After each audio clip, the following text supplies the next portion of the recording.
Alright, this video should be more bearable to watch since I finally managed to set the focus lock so the camera doesn't keep focusing on its own all the time. And also the image stabilization wasn't working well previously. So I've set it on a bench here. Damn, there's some kind of a bug that I'm trying to get off. I don't want it crawling on me, because it might go inside the clothes, inside the shirt, for example, and get mushed, or might sting or bite.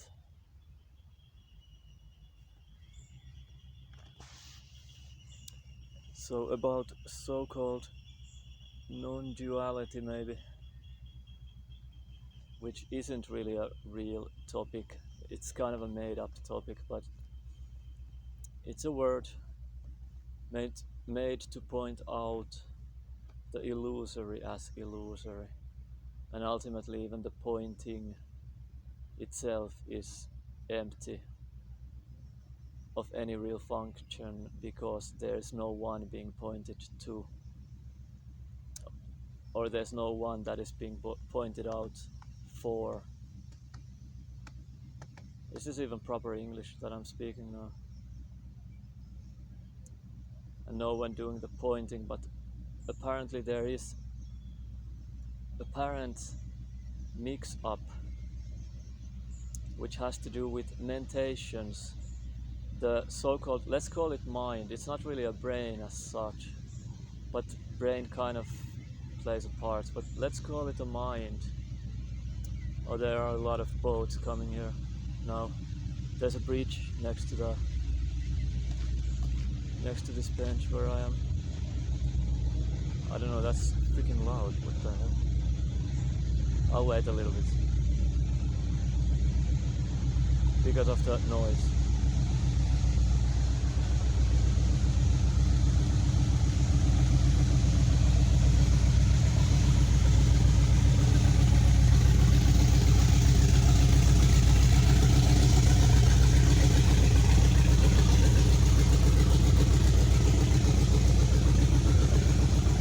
I don't remember when I've heard this loud a boat noise before. That's freaking ridiculous, come on.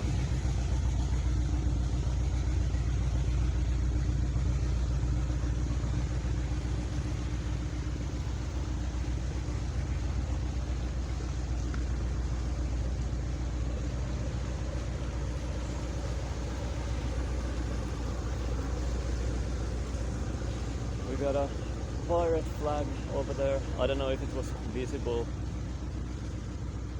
So it's a little bit quieter now. So the so-called metaphorical mind constructs a world. It makes things out of perceptions and imprints them into memory in different ways. There is some projection in the mix and other stuff.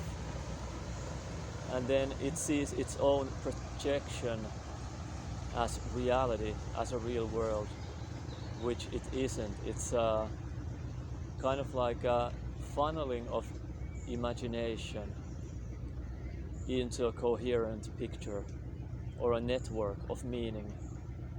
And this ties into language too. Like all the words, for example, that appear rely on other words. So if you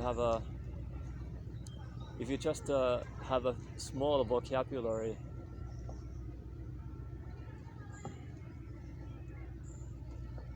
so to speak, there is no you and your world, but in conventional language, if you have a small vocabulary, your world is kind of way different than if the vocabulary is a lot vaster, with a lot more words and intricate meanings. Like, words have to do with meaning, and words rely on other words, and then those are kind of like concepts. and there can be kind of like proto words that are like kind of like almost like clouds. I don't know how else to like like words themselves when they appear in the mind, so to speak. They're more like crystallized formations. They're more crystallized and more like easy to notice in a way. Not that there is a noticer, but there is an apparent noticing. It appears. But prior to these crystallized thoughts, more defined thoughts, there is already a kind of a cloud of a meaning, which has to do with other. So these, let's say, let's put a blanket statement or blanket term for these. So concepts. These are all concepts, whether it's a crystallized thought or like a cloud thought. They're all just concepts, and that those concepts appear due to certain triggerings. So other thoughts can trigger certain thoughts or concepts, and then also there's the environmental stimulus.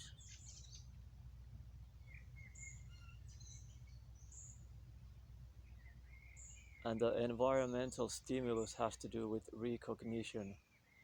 So something has been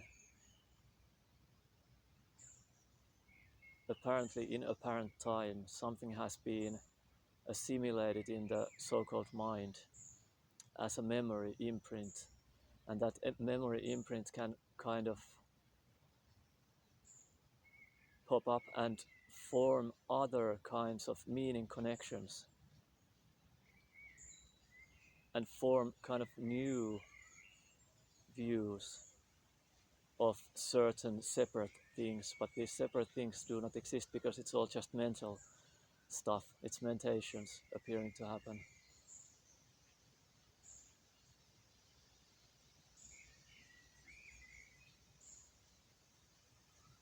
And then there's also the illusion of the thinker, which is just another thought, fleeting thought. The illusion of the sense that I am here, being aware of thoughts or being aware of perceptions. That kind of a claim based on a sense is an appearance. That sense that I am here as a separate entity, being aware. That is also just another passing perception, but it's kind of a trick because it makes it, even though it's like just a fleeting appearance on a movie screen, it makes it seem like there's some kind of a subject, and it makes kind of the movie screen into a real space with a real separate subject looking at things and experiencing things and events in the screen. Although there's no in the screen, there's just a show on the screen in a way.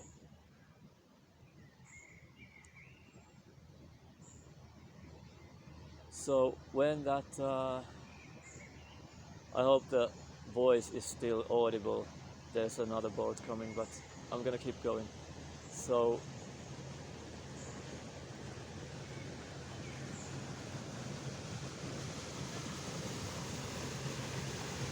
well, apparently waiting for this to pass.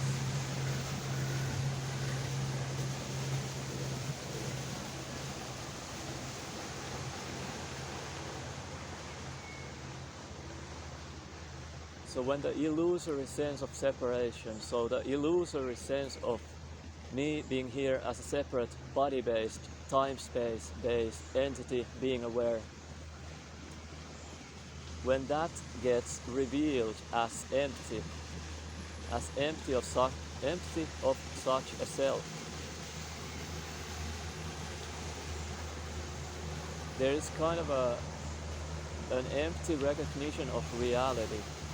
Somehow reality gets revealed to itself, or Buddha nature gets revealed to itself. but this, even though the words say itself, this is contextual language now, so it doesn't actually refer to some self. But I don't know how else to express this. Not that there is any expressor here. So when it's when there's just the recognition of, it's not even a recognition. I don't know how else to say it. When the illusory sense of separation ends, there's just self-evidently what is, but this, or just self-evidently this, let's say.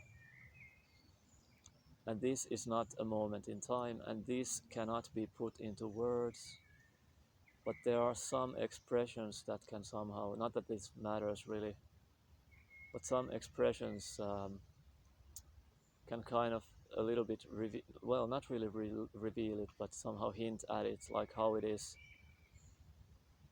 when there's no self-illusion, separate self-illusion operating as a show, as an empty show. It's always an empty show. There's never a separate self.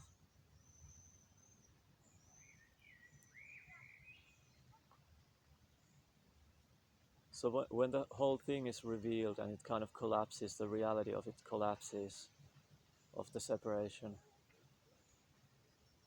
then everything is just like dreamlike in a way, but not murky, but not dreamlike to anyone or any separate self. It's not dreamlike to some separate dreamer or some separate experiencer of a dream or anything like that. There's like the sense of time collapses, or it's just vanished. It's not there. Like the sense of real time is not there anymore. The sense of real and personal time is not there.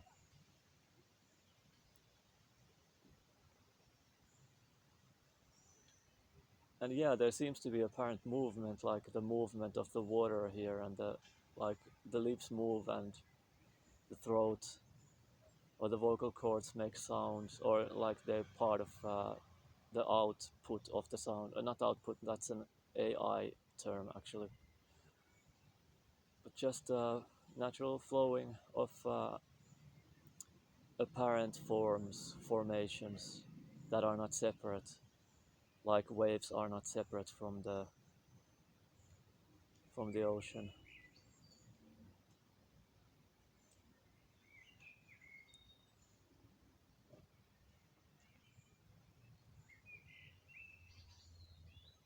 So the sense of history,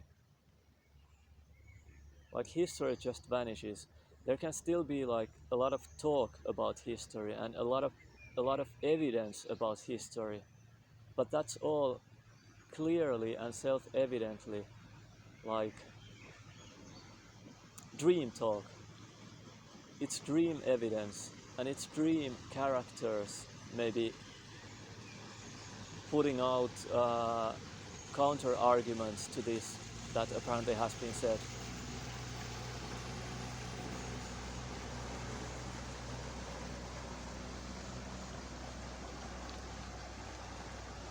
It's totally, absolutely impossible to put into words, but these things can be pointed out. These things that were always actually not real, or that never have been existing at all, can be pointed out. Like there was an apparent pointing, not that there's anyone doing the pointing out, there isn't anyone, but it can apparently,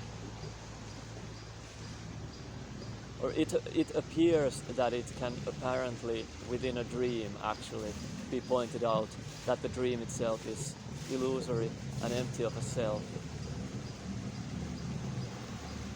empty of a separate self. It's empty formations appearing to appear. Empty formations, empty forming appearing to appear. Empty meaning that it's empty of some doer, thinker, chooser, experiencer, some separate entity, some separate me, empty of that. Otherwise, yeah, there are appearances, or it appears that there are appearances.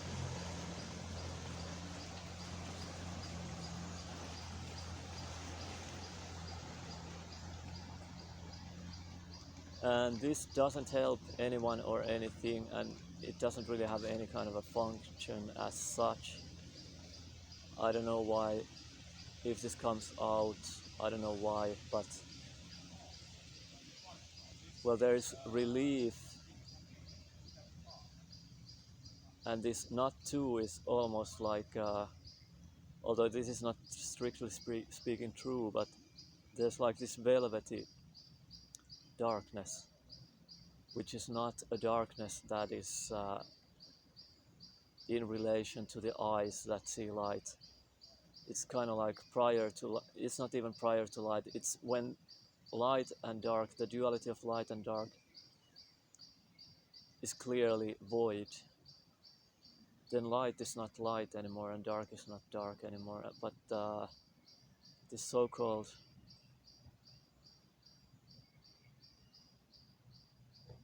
wellness or unconditional love, it seems to have, there's some kind of a, it's not a sense because there's no one there to sense it. It's not an appearance. It's not a separate appearance, but it's like a velvet darkness. Velvety darkness. Or somebody else has said, apparently, in this dream of life, according to memory, dazzling darkness, or dazzling dark, or something like that. That kind of seems to fit. Sometimes, anyways. So kind of like the duality of light and dark seems to lose meaning. I don't know how well this voice carries over to the other shore, for example. Oh yeah, I didn't mean to make this pun. That's a Buddhist term, that's other shore.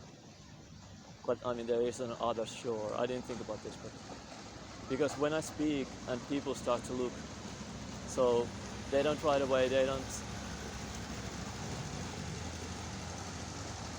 know that I'm talking to a camera or talking to a phone, because it's on the bench here.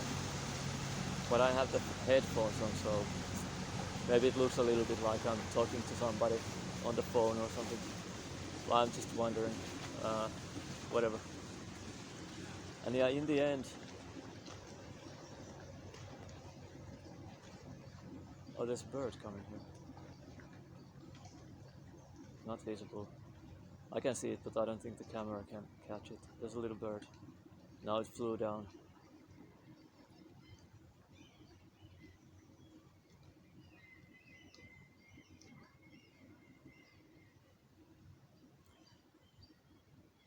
So the meditations can just take a break or just end when the reality of them, the hollowness of, like the sense of reality is collapsed,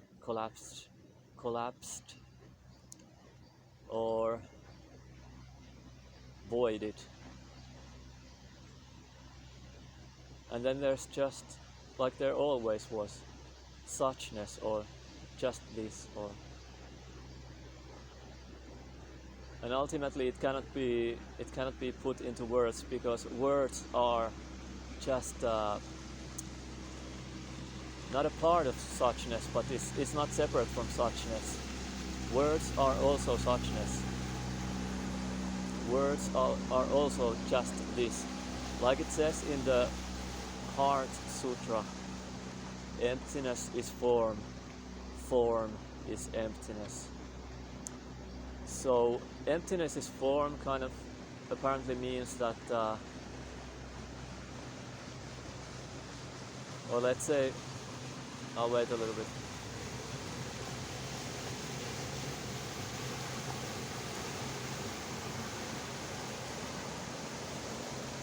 So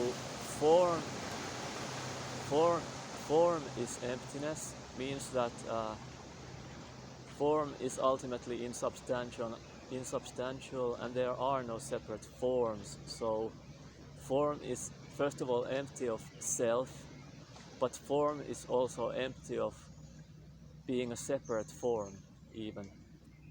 And then emptiness is form. That side, it's not two sides of course, but I mean that statement is that forms are nothing other than what is, and cannot be made into separate, anything separate. There's only what is, or there is only, this is a Hindu term or Advaita Vedanta term, Brahman. There's only Brahman. Form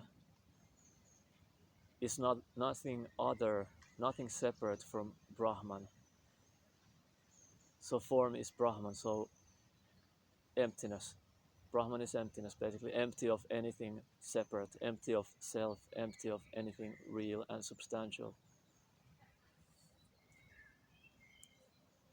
So emptiness is also form, because forms appear to appear, or it appears that forms appear. Forming appears, like sensory perceptions, seeing. Even when senses are not appearing, there's still, in a way, awareness, sky-like awareness. But that is, I don't know if that could be said to be form. Maybe it's the most primary form of the absolute that is not even awareness prior to awareness. I don't know. This gets too technical maybe, but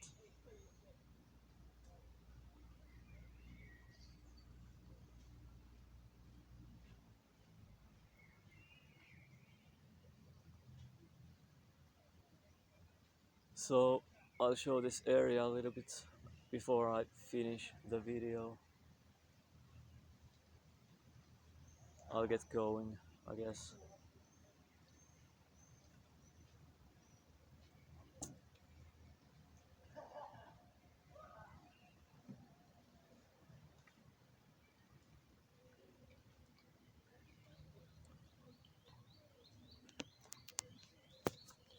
Alright, so this kind of a place, that's an island over there with small summer cottages. You can get there on ice in the winter, and in the summer, well, you'll have to have a boat or a ship or something. And then we have a little bridge here, and there's a residential, like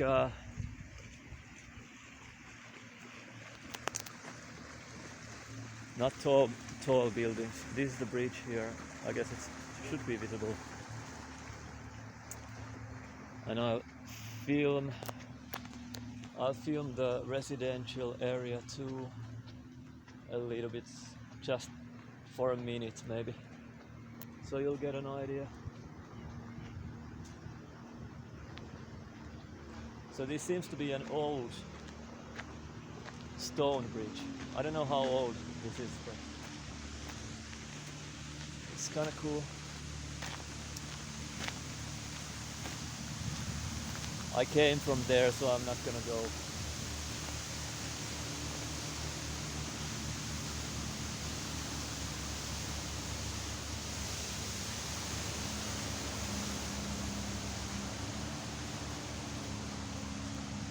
Was she even having, what? Was she even using a freaking bikini? What the hell? Why? Didn't mean to show that. I don't know if I'll cut this actually. So anyway, that's it.